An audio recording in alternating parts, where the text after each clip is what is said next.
Yang tekad kuatkan hati, negeri ini memanggilmu kawan.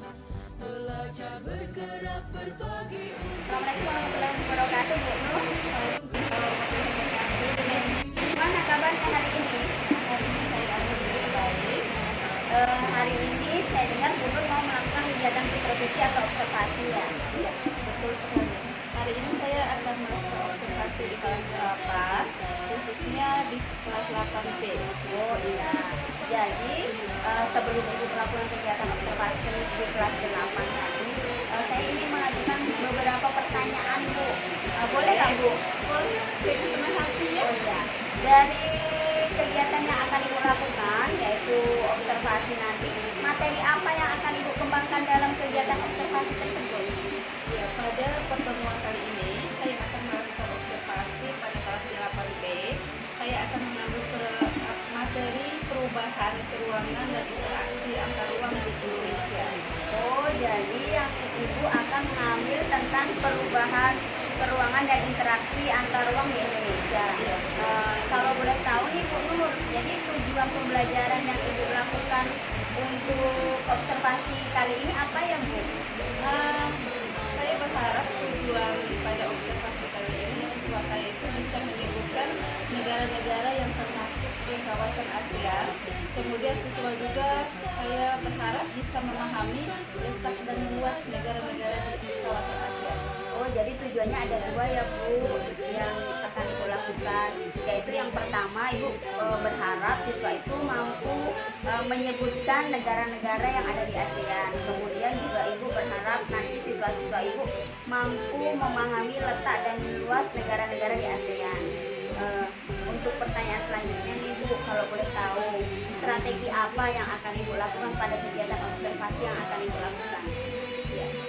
Jadi pada observasi kali ini pula saya itu akan mengambil model atau strategi pembelajaran tentang diferensiasi proses dan konten. Oh, jadi hari ini Ibu akan melakukan pembelajaran berdiferensiasi.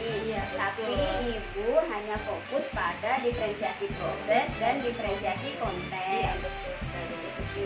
Bu, boleh nggak memberi gambaran tentang bagaimana diferensiasi proses yang akan Ibu laksanakan?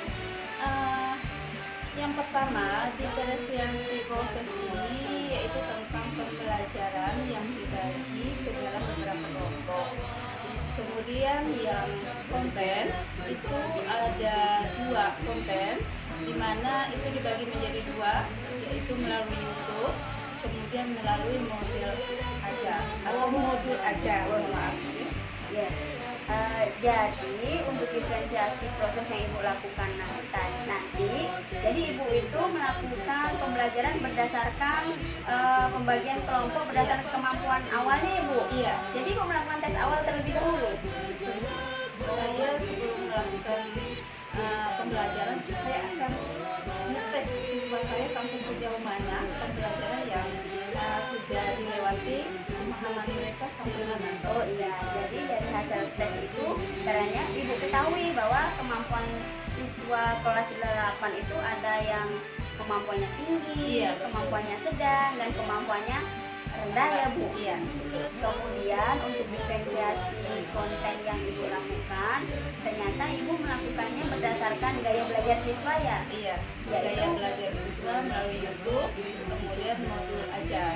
Jadi gaya belajarnya itu ada yang gaya belajar visual, jadi Ibu menggunakan medianya video di YouTube, Iya. udah Ibu siapkan. Udah. Kemudian untuk yang audio, Ibu menggunakan modul aja yang udah Ibu buat. Iya. Oh iya. Menarik sekali ya, Bu, strategi yang Ibu gunakan.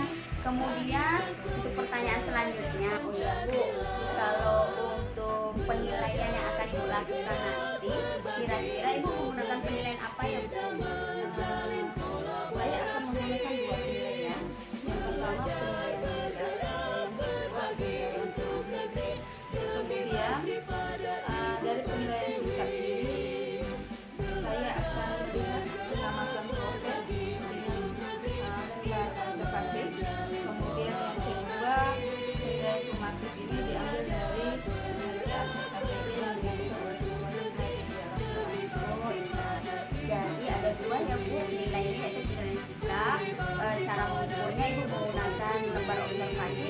yang proses pembelajaran. Kemudian yang penilaian sumatif Ibu ambilnya dari nilai LKPD yang akan disebutkan siswa. Iya, betul. Kemudian untuk pertanyaan terakhir nih Bu Nur, kira-kira apakah Ibu memiliki kendala nih, bayangan kendala yang akan Ibu hadapi ketika Ibu menerapkan pembelajaran nanti? Di dalam proses observasi ini tentu ada kendala yang pertama, dia saja kendala yang paling saya lihat di dalam melakukan observasi itu yang pertama kurang aktif siswanya di dalam kelompok, karena kelompok itu sudah terbagi tetapi masih ada siswa yang kurang aktif. Kemudian yang kedua ada siswa yang tidak fokus di dalam pembelajaran. Yang ketiga ada siswa yang bosan seperti ngantuk dan sebagainya ketika belajar. Oh, jadi yang Ibu takutkan atau Ibu antisipasi nanti pada saat pelaksanaan observasi ada 3 kendala ya Bu yang Ibu takutkan, yaitu yang pertama siswa kurang aktif, kemudian siswanya bosan, kemudian siswanya kurang fokus ya. Jadi 3 itu yang Ibu takutkan waktu pelaksanaan nanti. Saya rasa pertanyaan sebelum observasi ini cukup. Semoga nanti waktu pelaksanaan observasi bisa berjalan dengan lancar ya Bu. Kalau gitu sampai ketemu nanti di ini Bu, percakapan pasca observasi. Saya akhiri ya Bu.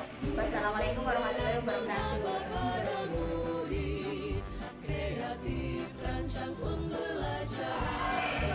Assalamualaikum warahmatullahi wabarakatuh. Gimana tadi perasaannya setelah melaksanakan kegiatan observasi? Alhamdulillah lancar sesuai dengan apa yang saya lakukan.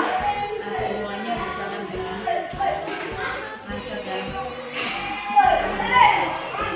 jadi semuanya udah berjalan sesuai apa yang dilakukan sesuai dengan FPP ya Bu. Jadi saya mau ngajak beberapa pertanyaan Ibu dari percakapan pasca observasi ini. Dari yang sudah Ibu laksanakan observasi tadi Bu, kira-kira kendala yang Ibu takutkan waktu kita percakapan pra-observasi itu terjadi nggak Bu kira-kira? kendalanya alhamdulillah tidak terjadi, sesuai dengan apa yang saya harapkan dan sesuainya antusiasme luar biasa. Oh iya, tadi juga saya lihat memang siswa sangat bersemangat ya Bu pada saat pelaksanaan. Kendala-kendala yang Ibu khawatirkan kan takutnya siswa itu terlalu boring, ternyata enggak, siswanya lebih antusias malah ya, seperti itu. Kemudian untuk pertanyaan kedua Bu, dari yang saya lihat tadi, strategi apa yang Ibu gunakan sehingga pembelajaran tadi berjalan dengan baik ya Bu? Ya.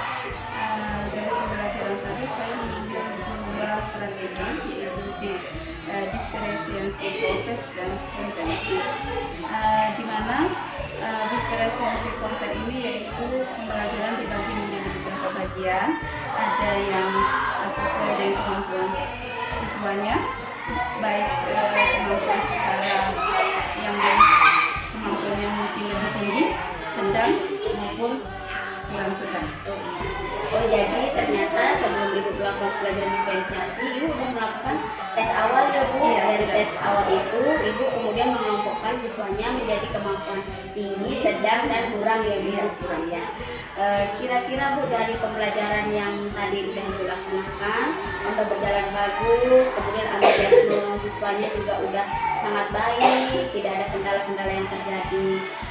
Ada nggak Bu kompetensi yang akan Ibu kembangkan lagi ketika Ibu akan melaksanakan pembelajaran di kemudian hari?